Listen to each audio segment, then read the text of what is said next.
This isn't real, this isn't real, this can't be happening. Hey, I'm Sapphire. Want to hear something scary? We've all had horrific nightmares at some point in our lives.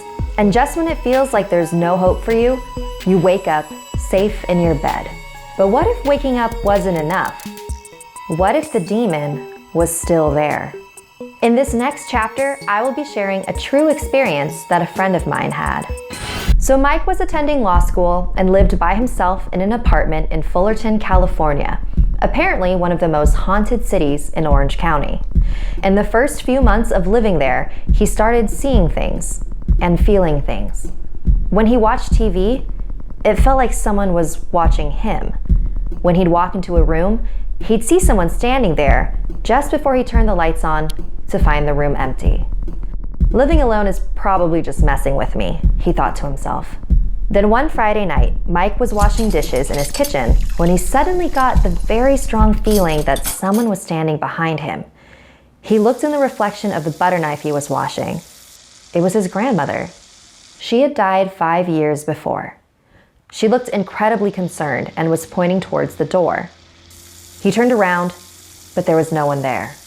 Creeped out, he decided to spend the weekend at a friend's place. When he came back home on Monday, he had forgotten about his grandmother's visit, and later that night, he had a terrible dream. He found himself in a dark alleyway, face to face with this woman, whose face was completely covered in shadows, and yet he could still make out her black eyes.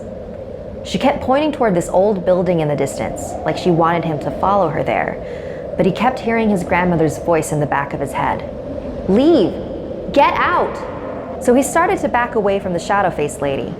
Then she lunged at him, grabbing his wrists so tight that they stung, like cold knives. The moment she touched him, Mike could somehow see all the evil things she had done in her past. He managed to kick her off of him just as he woke up. His heart was racing and his wrists were still stinging. Before he could catch his breath, the shadow-faced lady appeared again, grabbed his wrists, and pulled him out of bed. This isn't real, this can't be happening, he kept thinking to himself. He threw her off of him and she slammed into the couch, so hard that it moved out of place, along with some other furniture. Slowly, she stood back up, looked at him with her soulless eyes, winked, and began to vanish from her stomach outward. He fell back onto his bed. He laid there awake until the sun rose. Still in disbelief, he sat up and looked over at his living room furniture. Everything was still knocked out of place. It definitely was not a dream. He went to the church, got some blessed crosses, and placed them around his apartment. The woman never appeared again. To this day, he isn't sure what attacked him that night, but he knows that his grandma was trying to warn him.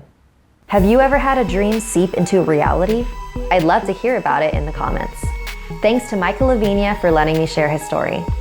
Like this video if it gave you the chills, and don't forget to subscribe to Snarled and check out our other videos. And if you dare to follow me, my links are in the description below. Until next time, sweet dreams.